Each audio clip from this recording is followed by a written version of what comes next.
Hello everyone, welcome back to my channel PS education. तो हम पढ़ रहे थे modal auxiliaries. Modal auxiliaries second parts है ऑक्सिलरी वर्ब का। ऑक्सिलरी वर्ब टू टाइप से होते हैं, जिसमें हमने बताया था प्राइमरी ऑक्सिलरी और मॉडल ऑक्सिलरी। तो हमने फर्स्ट वीडियो में प्राइमरी ऑक्सिलरी रीड कर लिया है, अच्छे से कंप्लीट कर लिया है। अब हमें पढ़ना है सेकंड मॉडल ऑक्सिलरीज। तो मॉडल ऑक्सिलरीज क्या होती हैं, इसको हम रीड करेंगे और सीखेंगे कि कौन कौन सी होती हैं और क्या होती हैं। तो यहाँ पर देखिए एक डिफिनीशन दी गई है। डिफिनीशन है an auxiliaries verb gives us a power. क्या कह रहा है? एन ऑक्सिलरी वर्ब एक्चुअली क्या होती है? सहायक क्रिया इसको कहते हैं। तो कह रहा है an auxiliary verb gives us a power. सहायक क्रिया हमें वह शक्ति प्रदान करती है which the ancient with all their varieties of mood and inflexion of tense never could attend. कह रहा है कि विच द एंशियंट, जो प्राचीन काल में भी, जो प्राचीन अपनी सभी प्रकार की मनोदशाएं, वेरिएंस मतलब होता है, वेराइटीज़ मतलब होता है सभी प्रकार की, मूड्स मतलब होता है मनोदशाएं, सभी प्रकार की मनोदशाओं, और टेंस मतलब काल के परिवर्तन के साथ भी प्राप्त नहीं कर सका। ये क्या है? एक ऑथर है, लेखक है, उनके द्वारा ये दिया गया है डिफिनेशन मॉडल ऑक्सिलरीज का। तो उनका नाम क्या है? साउथी। क्या नाम है? साउथी के द्वारा ये डिफिनेशन दी गई है। तो चलिए हम इसको रीड करते हैं। यहाँ पर एक डिफिनेशन थी जिसको हमने बता दिया। अब हमें पढ़ना है मॉडल ऑक्सिलरीज क्या होती हैं। फर्स्ट पार्ट का अगर आप नहीं पढ़ पाए हैं, ऑक्सिलरी वर्ब की फर्स्ट पार्ट था प्राइमरी ऑक्सिलरी, जिसको हमने पहले वीडियो में बता दिया है। तो अगर आप उसको नहीं पढ़ पाए हैं तो इसमें डिस्क्रिप्शन बॉक्स में हम उस वीडियो का लिंक दे देंगे, पहले आप उसको पढ़ लेंगे, उसके बाद ये सेकेंड पार्ट है इसका ऑक्सिलरी वर्ब का। तो ये है मॉडल ऑक्सिलरीज क्या होती हैं। यहाँ पर देखिए दिया गया है, मॉडल ऑक्सिलरीज वाक्य के प्रधान क्रिया के साथ प्रयुक्त होकर उनकी मोड मतलब वृत्ति बताती हैं। प्रधान क्रिया के साथ प्रयुक्त होकर उनकी वृत्ति बताती हैं।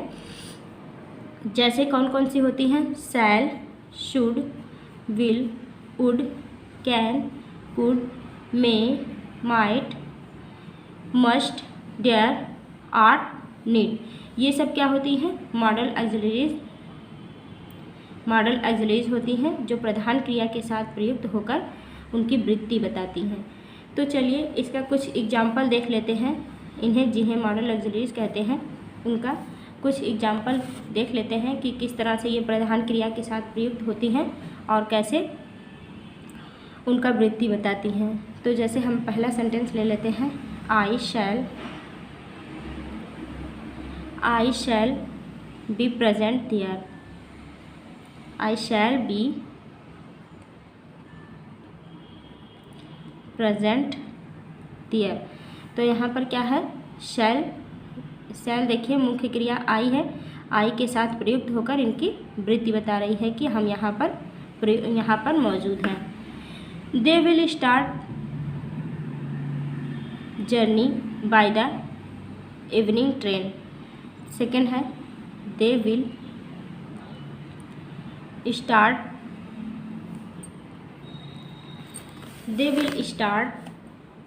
जर्नी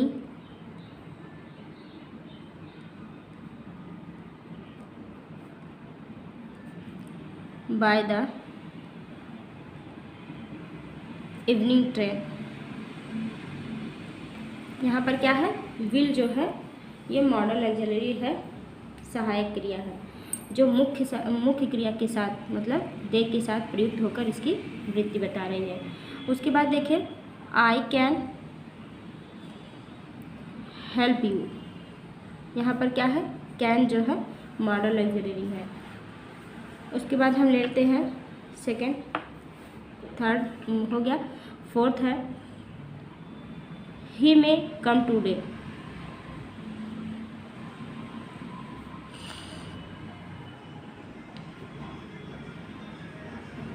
ही मे कम टूडे। यहाँ पर देखिए मे है मॉडल ऑक्सिलरी। यू मस्ट ओबे दिस ऑर्डर।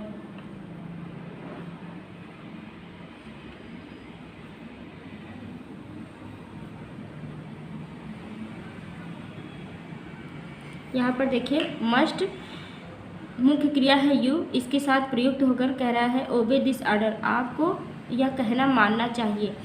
अगर ये मस्ट नहीं होता तब भी होता कि आपको कहना मानना चाहिए, लेकिन यहाँ पर मस्ट होने की वजह से ज़रूर मानना चाहिए, उस पर प्रेशर डाल रहा है, उसकी वृत्ति बता रही है कि उसकी वृत्ति बढ़ जा रही है कि आपको ज़रूर मानना चाहिए।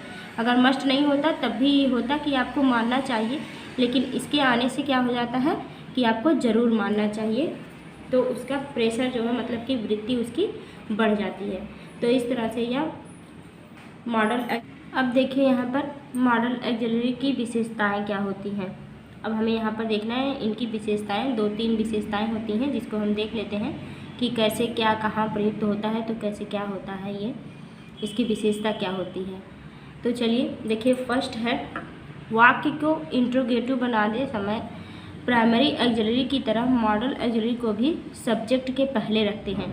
जैसे कोई भी सेंटेंस है जब उसका इंट्रोगेटिव बनता है, जैसे मे आई, सॉरी ये तो इंट्रोगेटिव हो ही गया, कोई भी सेंटेंस ले लेंगे, अगर उसमें मे, माइट, कैन, कुड किसी भी चीज़ का प्रयोग हुआ है, जैसे यहीं पर पहला ही देखिए दिया गया है यू मस्ट ओबे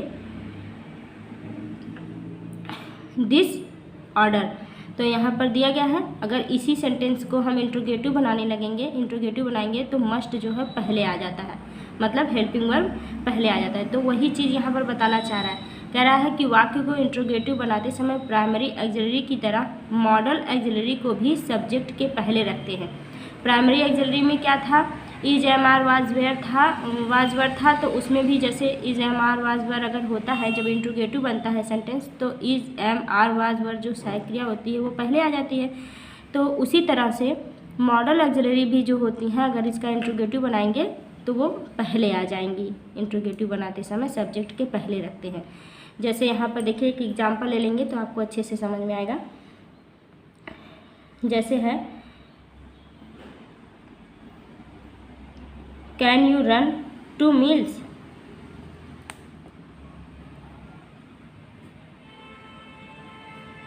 कैन यू रन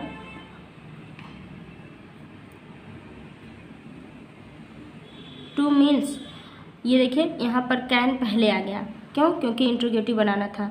अगर ये सिंपली सेंटेंस होता, सिंपल सेंटेंस या सिंपल सेंटेंस होता, इंट्रोगेटिव नहीं होता, असलेटिव होता, तो यहाँ पर क्या होता, यू कैन रन 2 मील, इस तरह से रहता। तो जब हम इसको इंट्रोगेटिव बनाए हैं तो कैन जो है बीच में से उठ करके बाहर आ गया, मतलब पहले आ गया, सब्जेक्ट से पहले आ जाता है। यही बताना चाह रहा है कि इंट्रोगेटिव सेंटेंस में भी मॉडल ऑक्सिलरी क्या होती हैं, पहले आ जाती हैं सब्जेक्ट से इंट्रोगेटिव बनाते समय। जैसे एक और ले लेते हैं, जैसे मे आई कम इन, मे आई कम इन सर, जैसे हम लोग बोलते हैं ना मे आई कम इन सर, तो यहाँ पर मे जो है पहले आ गया, इंट्रोगेटिव बनाना था इसलिए मे पहले आ गया। तो ये इसका पहली विशेषता ये होती है कि यह भी जो मॉडल ऑक्सिलरी जो होता है, यह भी प्राइमरी ऑक्सिलरी की तरह इंट्रोगेटिव सेंटेंस में प्राइमरी ऑक्सिलरी की तरह यह भी पहले आकर के सेम उसी तरह इंट्रोगेटिव सेंटेंस बनाता है। अब देखिए सेकेंड है, इसकी दूसरी विशेषता क्या है, वाक्य में प्राइमरी ऑक्सिलरी और एक मॉडल ऑक्सिलरी दोनों साथ साथ आ सकते हैं। एक प्राइमरी और एक मॉडल दोनों साथ साथ आ सकते हैं, किंतु 2 मॉडल ऑक्सिलरी साथ साथ नहीं आ सकते। एक प्राइमरी आ सकता है और एक मॉडल आ सकता है, लेकिन 2 मॉडल एक साथ साथ नहीं आ सकते, ये इसका नियम है।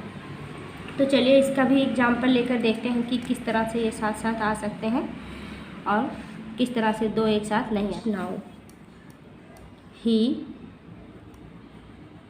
might be coming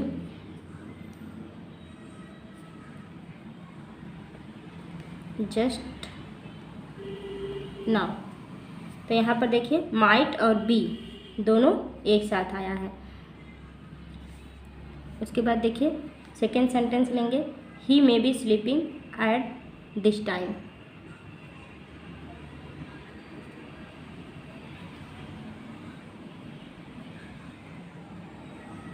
sleeping at this time. यहाँ पर देखिए माइट और मे शब्द मॉडल ऑक्सिलरी हैं। माइट और मे ये मॉडल ऑक्सिलरी है।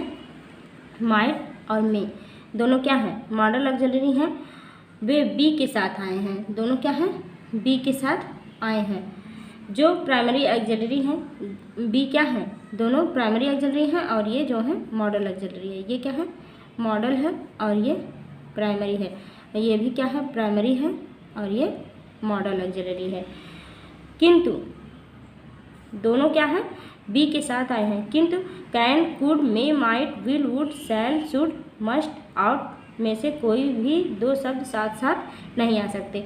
जैसे माइट भी हो जाए, कैन, कुड और शैल, शुड, ये भी अगर इस सेंटेंस में आ जाए तो इस तरह से नहीं हो सकता। जब भी आएगा एक मॉडल एक प्राइमरी, एक इस तरह से एक एक आ सकते हैं, लेकिन दो मॉडल एक साथ नहीं आ सकते।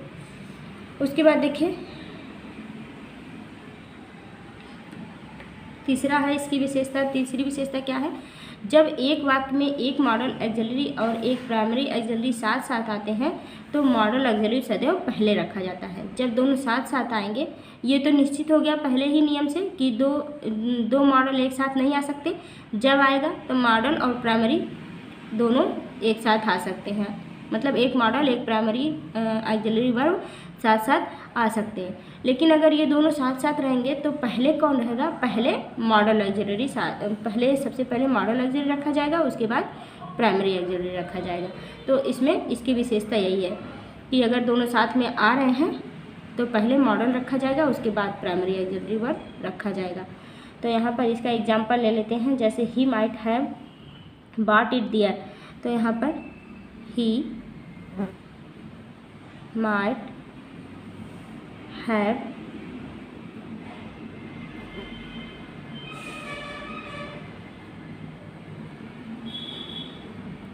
brought it there.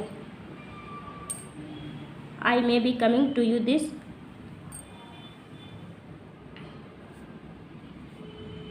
coming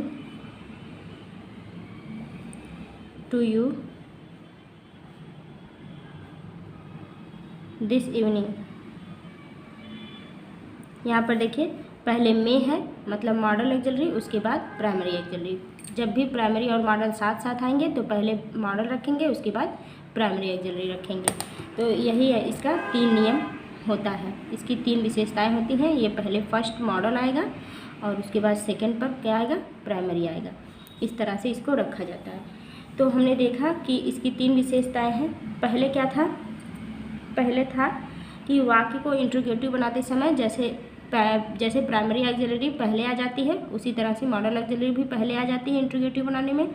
और जब दूसरा नियम था, दूसरा इसकी विशेषता थी कि जब मॉडल और प्राइमरी जो भी होंगे वो एक करके एक साथ आ सकते हैं, ना कि दो मॉडल ऑक्सिलरी एक साथ नहीं आ सकते। तीसरी विशेषता यह है कि एक मॉडल ऑक्सिलरी और एक प्राइमरी ऑक्सिलरी अगर सेंटेंस में है तो सबसे पहले हम मॉडल ऑक्सिलरी रखेंगे, उसके बाद प्राइमरी ऑक्सिलरी रखेंगे। इस तरह से इसकी 3 विशेषताएं होती हैं। अब हमें ये प्राइमरी और मॉडल ऑक्सिलरी यहाँ पर ख़त्म हो रहा है। उसके बाद अब हमें पढ़ना है प्रमुख मॉडल ऑक्सिलरी, मतलब कि अब एक एक का यूज़ पढ़ेंगे। जैसे use of can, could, use of May, might, कैसे इनका यूज़ होता है। ये तो लोग पढ़ाते थे, लेकिन ये चीज़ नहीं बताते थे कि कैसे किसका प्रयोग कहाँ होता है, इनकी विशेषता क्या होती है। तो नेक्स्ट वीडियो में हम लेकर आएंगे कि एक एक मॉडल ऑक्सिलरी की, प्रमुख मॉडल ऑक्सिलरी की कैसे कैसे यूज होता है। तो आई होप वीडियो पसंद आई होगी।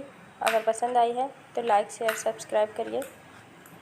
अगले वीडियो में हम लेकर आएंगे इनके सारे यूजेस, जैसे can, could, may, might, shall, should, ये जितने भी मॉडल ऑक्सिलरीज हैं उनके सारे एक एक करके यूजेस को हम लेकर आएंगे। सेंटेंसेस भी लाएंगे, साथ में एक्सरसाइज करवाएंगे। तो वीडियो पसंद आए तो लाइक शेयर सब्सक्राइब जरूर करिए। Thank you.